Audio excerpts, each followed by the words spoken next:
Jadi guys, hari ini saya ingin sedikit berbagi cerita ya. Jadi menurut saya minggu ini itu adalah minggu yang cukup panjang ya buat saya pribadi sebagai seorang penghobi. Alasannya kenapa, ini ntar saya akan ceritain satu persatu ya. Jadi dimulai hari Jumat itu kemarin saya harus ke bandara. Saya harus ke bandara untuk jemput ikan KC dari SKF. Nah, itu adalah ikan-ikan yang dimenangkan oleh para penghobi dari KC Kohaku Momotaro. Kemudian saya langsung ke ekspedisi untuk mengirim ke beberapa daerah-daerah yang ada di Bandung dan Jawa seperti Surabaya, Sidoarjo, Pemalang, kemudian ada Kediri juga, dan beberapa daerah-daerah lainnya. Tantangannya itu nggak sekedar ngirim aja, karena kenapa? Itu kan ikannya sebenarnya udah di packing kan dari hari sebelumnya. Dalam hal ini berarti hari Kamis ya.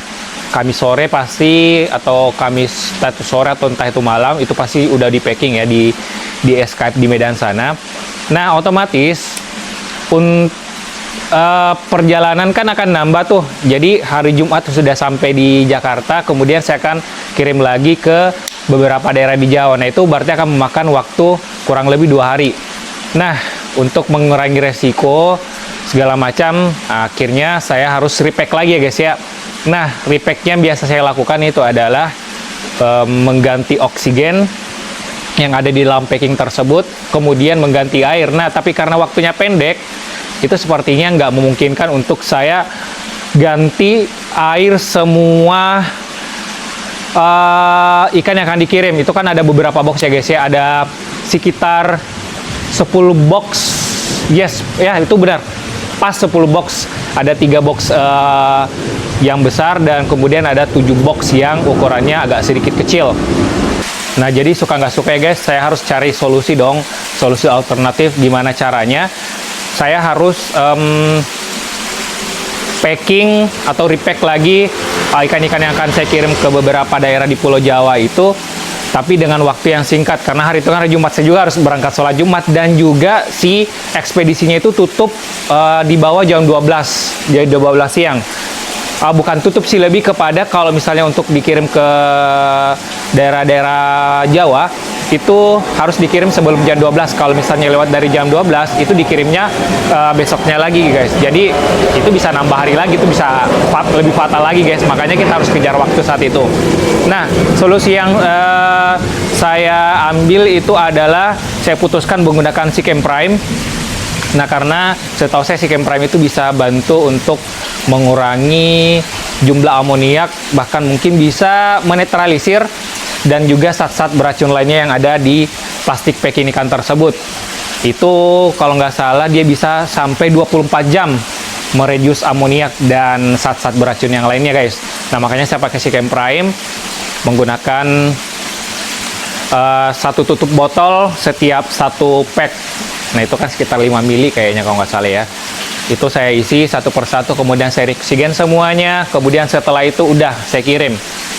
Nah, alhamdulillahnya dapat kabar dari beberapa penghobi yang saya kirim ikan tersebut, semuanya alhamdulillahnya aman ya guys ya. Setelah saya kirim semuanya, saya balik ke rumah. Nah, ini tinggal saya unboxing ikan impor Kohaku Momotaro, ikan KC dari Escape tersebut, saya unboxing di rumah.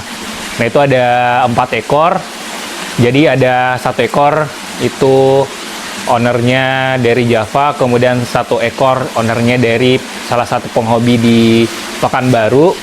Itu juga nitip asukari di sini, dan juga ada yang dari Makassar, dan juga satunya lagi yang terakhir dari Pasuruan. Nah, itu pada saat saya unboxing kelihatannya aman ya guys ya, sekilas. Nah, tapi setelah saya cek, di antara 4 ekor itu ada 1 yang sedikit drop guys. Jadi kelihatan dari bodi atau sisiknya itu ada yang memar-memar, kemudian ada beberapa bagian sirip itu sobek. Nah, itu saya duga karena stres kali ya pada saat perjalanan. Jadi mungkin berontak atau loncat atau gimana gitu di dalam plastik packing kan, karena ada kan 4 ekor kan saat itu. Jadi entah dia lakukan apa di dalam box itu sehingga itu badannya memar-memar dan juga siripnya sobek gitu. Nah, kebetulan kan tempat karantina saya terbatas guys, cuman punya satu.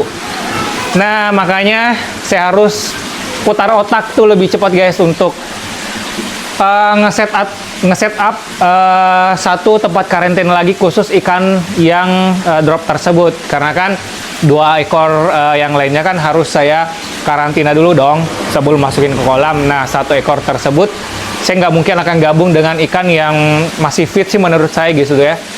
Masih fit, jadi saya harus pisah karantinanya. Kemudian ini udah saya pantau terakhir, ini kan udah jalan sekitar berapa nih? Ini udah 4 hari, udah jalan 4 hari. Nah, ikannya aman sih guys sejauh ini. Memar-memarnya itu udah mulai membaik segala macam. Kemudian penyembuhan sirip itu kayaknya agak lama ya guys ya untuk bisa balik lagi, untuk bisa nyambung lagi si siripnya. Tapi ini udah mulai membaik daripada kondisi pada saat awal datang gitu. Karena drop karena stres aja, bukan karena penyakit misalnya jamur ataupun aeromona segala macam. Jadi makanya saya menggunakan Sikkem Paragard. Nah, menurut saya guys itu untuk penggunaan Sikkem Paragard itu cukup ampuh lah ya, atau cukup mujarab lah ya untuk ikan-ikan yang mungkin yang terkena bakteri ataupun jamur ataupun virus yang levelnya itu masih di level-level awal atau stadium-stadium awal lah gitu ya. Kalau manusia mungkin pada saat lagi sumung-sumung atau nggak enak badan, ya itu kayak gitulah. Kalau dia masih gejala-gejala awal, itu sangat cocok kita berikan menggunakan Sikkem Paragard. Itu cukup mujarab guys. Makanya ini setelah perawatan kurang lebih 3-4 hari, saya cukup pakai Sikkem Paragard aja. Satu bak karantina itu saya cukup kasih satu tutup botol aja guys setiap hari, 1 kali sehari gitu kasih. Kemudian dripping kayak gitu aja sih saya kasihnya. Setelah saya dripping airnya, saya buang air lama. Nanti selanjutnya saya tinggal kasih Sikkem Paragard. Besoknya pun lakukan metode yang sama gitu aja guys. Seperti cerita saya di awal guys, ada beberapa hal yang membuat menurut saya minggu ini adalah minggu yang berat. Jadi selain packing ikan bermasalah. Nah, di hari berikutnya itu di hari di hari Minggu, sorry. Nah, jadi di hari berikutnya itu di hari Minggu itu saya melakukan sedikit renovasi bagian kolam yang sebelumnya. Itu kolam yang lama tuh yang bagian dalam yang udah saya kubur ratakan dengan tanah, itu saya jadikan bagian laundry room ya guys ya. Kemudian dijadikanlah sebagai, pokoknya saya manfaatkan lagi untuk hal yang lain guys. Nah, karena ada renovasi itu, jadi debu-debu vulkanik dari pengerjaan dari tukang itu, wah di sini banyak banget guys. Bekas-bekas semen segala macam di bagian kolam, di bagian tutup filter segala macam. Dan mungkin saya yakin sedikit banyak masuk ke bagian kolam juga. Tapi ya udahlah, saya mau ngomel juga. Ya udahlah, lagi pengerjaan kayak gitu juga, jadi saya nggak, udahlah, cuma bisa pasrah aja ngelihat ke kondisi tersebut guys. Nah, tapi penderitaan nggak selesai sampai di situ guys. Hari berikutnya, hari Senin, itu jadi ceritanya itu salah satu perusahaan air daerah itu pengen ganti meteran air gitu kan. Nah, karena meteran air yang ada di situ udah kita modifkan pada saat kita buat kolam ini, jadi si meterannya itu sangat susah tuh guys kalau mau diganti langsung. Makanya dari petugas PDAM tersebut katanya ini harus dibobok nih Pak, katanya. Ya udah, saya minta deh tukang lagi untuk datang untuk bantu bobok. Nah, saya tinggal terbang guys pada saat itu kan hari Senin, saya juga lagi terbang saat itu. Saya tinggal pulang-pulang terbangnya saya itu kan cuma VV aja. Pulang-pulang terbang udah diganti tuh meteran airnya di situ. Pulang-pulang gila guys, itu sisa atau partikel-partikel bobokannya itu terbang kemana-mana guys. Itu banyak banget. batu-batu meteor nyampe di sini lah, di atas chamber. Bahkan di beberapa bagian kolam itu batu segede-gede gini nih, segede kepalan tangan masuk semua di kolam guys. Aduh, gila guys, itu tuh benar-benar bikin stres. Ya Allah, ini cobaan kolamnya nggak kelar-kelar nih guys. Udah tuh, habis itu sore-sore saya harus beresin, angkat batu-batuannya semua, keluarin segala macam.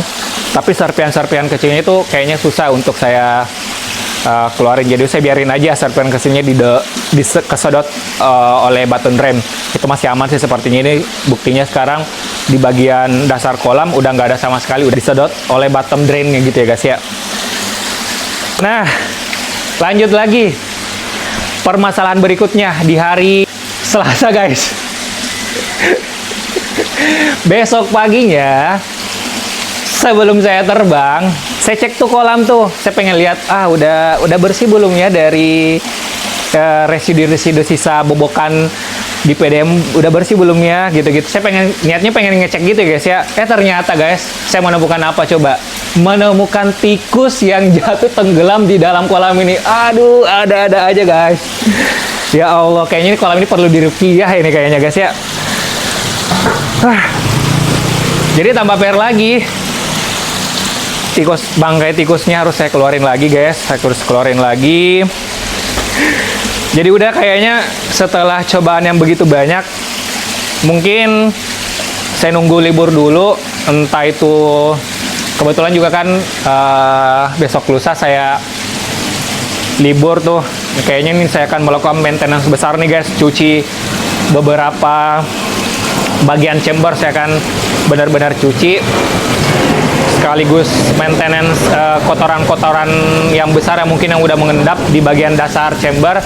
Dan juga ya mudah-mudahan lah dengan apa ya namanya, bersih-bersih lah, apa ya, bisa mengubah feng shui ataupun kolam ini bisa lebih bersih, bersahabat dan kondusif gitu ya kali guys ya.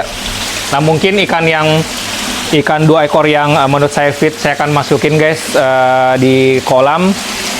Setelah itu sambil saya tunggu ikan yang sempat drop kemarin, kalau udah sembuh saya juga akan masukin ke kolam juga. Mungkin itu aja dari saya.